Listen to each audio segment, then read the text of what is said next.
Hello everybody and welcome back to Fantasy Hockey Picks and Bets on the Mayo Media Network for Tuesday, November 2nd. As always, if you can like, rate, and review the show wherever you're listening or watching, YouTube, Apple Podcasts, wherever you're listening to your podcasts on, that would be great. It really helps out Pat, helps out the network, helps me out, helps everybody out.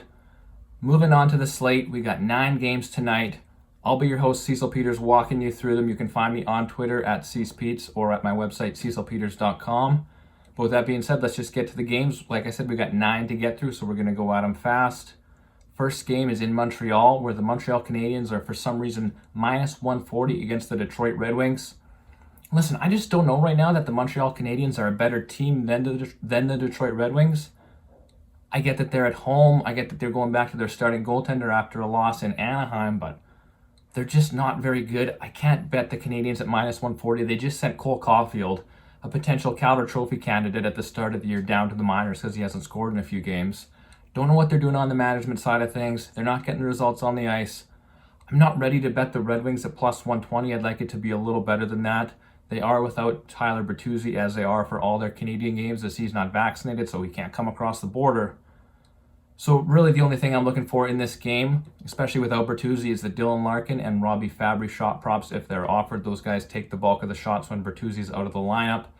So we'll be looking at that. Other than that, this game is pretty much a stay away for me. Moving on to Philadelphia, they host the winless Arizona Coyotes. Coyotes are only plus 165 here. I have bet them a couple times. Obviously, it hasn't paid off because they've yet to win this season, but at plus 165, I just can't do it, no matter who the opponent is. Philadelphia minus 205, also a little too much for me. They should win this game. They have a really good offense. I actually like it more, I think, than almost any other offense in the Eastern Conference. They're deep. They're 3 lines deep. But minus 205 after coming back home after a long road trip, it's often a letdown game for teams. I can't bet the Coyotes, maybe if they were plus 200 or more. But, I mean, minus 205 is just too much for the Flyers at this time, even against the lowly Arizona Coyotes. Next game, Vegas Golden Knights, Toronto Maple Leafs. I got Toronto at minus 160 in this game over on DraftKings Sportsbook is where I saw that. That line's probably going to get worse. Vegas just released the news that they're without William Karlsson for the next 6 weeks as he broke a bone in his foot. They're already without Mark Stone, Max Pacioretty. This team's just beaten up on offense. They have no scoring right now. Everybody that can score is getting hurt. The guys that are on the roster and should be scoring aren't. And Toronto's finally starting to turn it around. They're finally winning some games, albeit not in a very impressive way. They barely beat the Red Wings at home the other night. Took them to overtime to beat Chicago, but they are starting to win.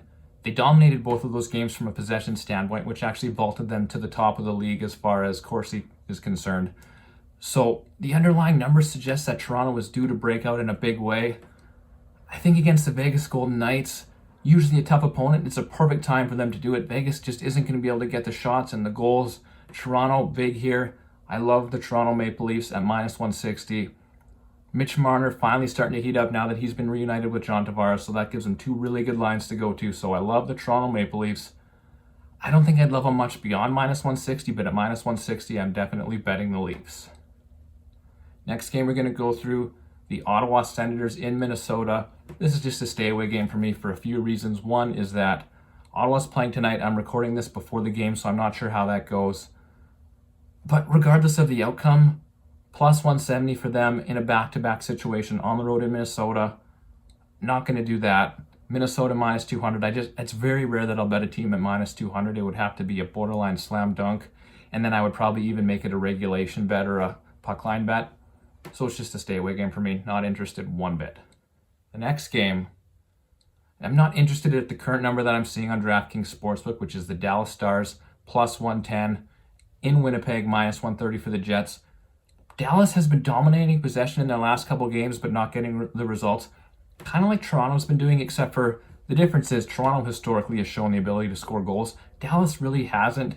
They've historically shown the ability to not score on their chances. And every once in a while, a hockey team just is what they show you they are. And Dallas, for the last year and a half, has just kind of showed us that this is what they are. They're a good, well-balanced hockey team. They get a lot of chances on net. They limited chances against, but they just can't score goals. So Dallas, asking them to score in Winnipeg, not the greatest defensive team, is a tough ask. Some guys like Rupe Hintz, Jason Robertson, Joe Pavelski, if anybody's going to start scoring for the Stars, it's going to be those guys. Roope Hintz has 8 high danger chances in his last 3 games since Robertson came back from injury, so I do like that line. I do think they have some potential to score goals here, but at plus 110, I'm not going to do it. I would only bet this game if it got to about plus 130 for the Dallas Stars, staying away from the Winnipeg side. Next game, definite bet for me here. Calgary Flames minus 155 at home against the Nashville Predators. Calgary's just winning games, and they're doing it the right way right now, dominating possession, getting saves, scoring timely goals. I thought there might be a bit of a letdown in their last game against Philadelphia. It was their first game back home after an undefeated road trip. They hadn't lost. A lot of times when that happens, you get back home, bit of a letdown game, you lose or you struggle. But they actually came through with what I consider to be their best performance of the year. 4-0 shutout of the Flyers. Philadelphia didn't even hit 10 shots until the third period. Calgary was all over them all game. 1-0 until about halfway through the third. Then they made it 2-0, and then they really poured it on. Ended up winning the game 4-0. Jacob Markstrom in the net. 3 shutouts in his last 4 games. The only game he didn't get a shutout, he only allowed 1 goal. He's playing amazing. Flames top line's playing great. Matthew Tkachuk, like Roope Hintz, 8 high danger scoring chances in his last 3 games. He's finally started to put the puck in the net the last couple as well, so I love the Flames here. Even at minus 155, it's a number I'm very comfortable betting them against a Nashville Predators team that has been better than I thought, but still isn't a very impressive hockey team. Next game, the New York Rangers in Vancouver. I've been anxiously waiting for a spot to bet the Canucks as a dog, because I do think that they have some nice pieces, they got some potential, and this game's about as close as it gets, but I'm not quite there yet. I would probably need them either around plus 120, or else I'd need New York to announce that Shesterkin is not playing in net, because it's really hard to bet against the guy because he's just making a ton of saves right now. So this is just a stay away game for me aside from DFS, which we'll get to in a little bit here. 2 games left on the night, both in California. New Jersey Devils, Anaheim Ducks. This game's a pick 'em on DraftKings Sportsbook. I love the Ducks right now. One of my favorite teams to bet on, which is weird because it wasn't paying off for a while. There was a couple times in a row where I bet on them and they ended up losing in a shootout or losing in overtime. A couple heartbreaking losses. But finally, last game, they beat Montreal 4-2. One of the biggest slam dunk bets of the year. Montreal had their backup goalie and Anaheim went with Gibson. It was a game that went the way I expected it to go. I really like when that happens. This game kind of feels the same to me. New Jersey is a little better than Montreal right now, I'll give them that. But at a pick 'em, the Ducks at home, I'm going to wait for goalie news. I would like it to be John Gibson in net for the Ducks, which I think it will be. If he's in the net, Anaheim at a pick 'em against New Jersey. I think they're about an equal team to the Devils, but they're at home. They have a goaltending advantage as long as they play the right guy. And they're kind of hot right now. They're playing really well. The 2 games that they lost prior to their last win, they did come back from 3-goal deficits in back-to-back games to get the point in overtime.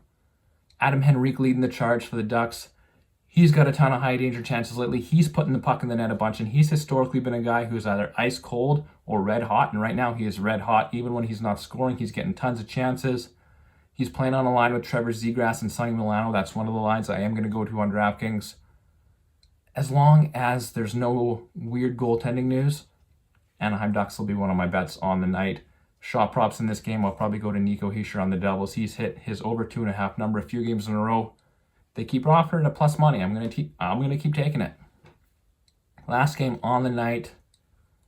This one's gonna be a no bet for me. Buffalo Sabres plus 140, San Jose minus 160. The number on the Sharks is bad. They don't deserve to be a minus 160 favorite, considering the COVID issues that they have right now. Considering the way they ended their last road trip and have started this homestand despite winning against Winnipeg in overtime the other night. Didn't look amazing. And Buffalo's just getting results. Their goaltending is keeping them in games. They're getting goals when they need to get goals.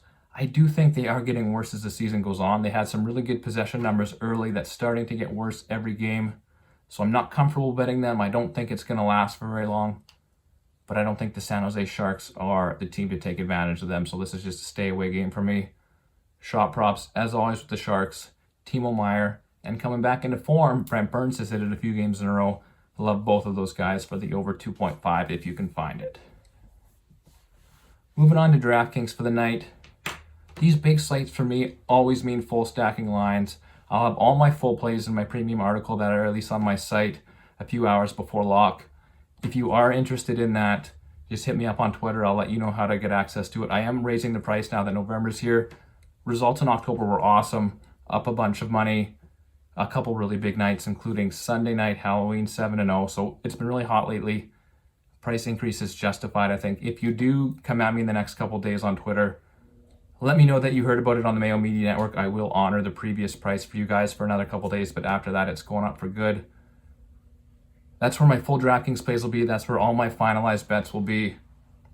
I don't like to release everything the day before just because I don't know goalies. I don't know too much news. A lot of the lines I play on DraftKings do depend on who plays the net. I like to target the bad goalies.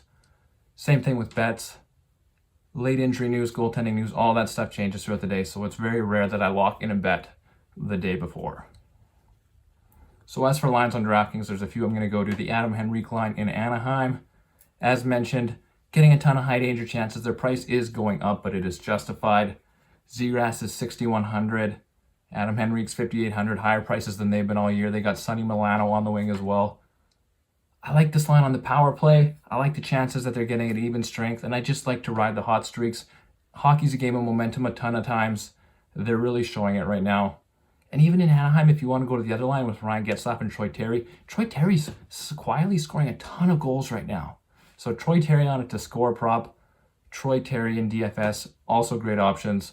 Personally, I'm going with Adam Henrique just because he is so hot right now. On the expensive side of things, I'm going to the Calgary Flames first line again. I don't think Nashville's that good. And Calgary's just generating so much offense from this line. So many good chances, such a solid floor with all the shots. Matthew Tkachuk is taking a ton of shots. And shockingly, this line's gotten cheaper with the exception of Elias Lindholm, who's up to 7,100.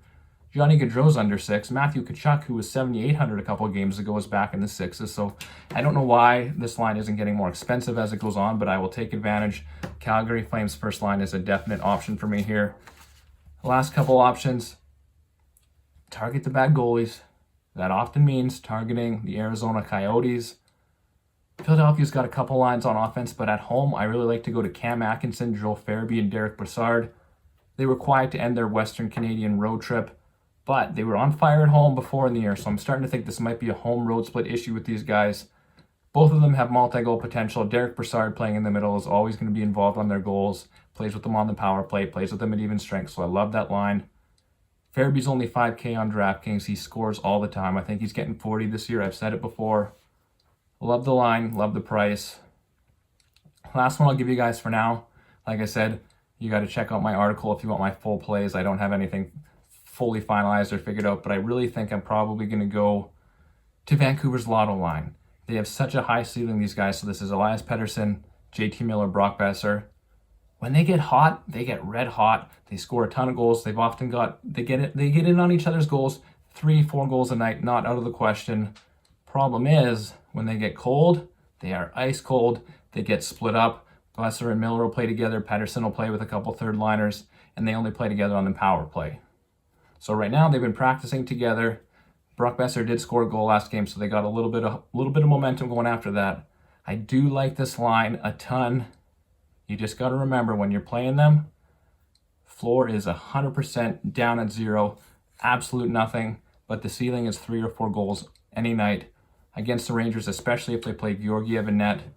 Love it. Even with Shesterkin in net, he's been really good, but he has given up 5 goals a couple times, so it's not impossible to get the puck by this guy. That's about it for me on this slate for now. I will have my full bets and DK article posted probably around 2 or 3 Eastern tomorrow. You know how to access it if you want.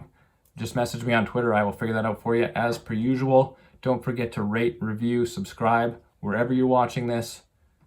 Good luck, and we will see you guys tomorrow for Wednesday's 4-game slate. Thank you.